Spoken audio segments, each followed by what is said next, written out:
नमस्ते सूर्यसङ्काशे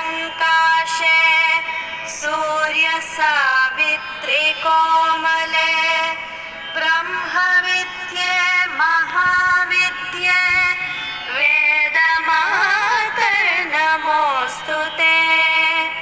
अनन्तकोटिब्रह्माण्डव्यापिनी ब्रह्मचारिणी नित्यानन्दे महामये परेशानि नमोऽस्तु ते।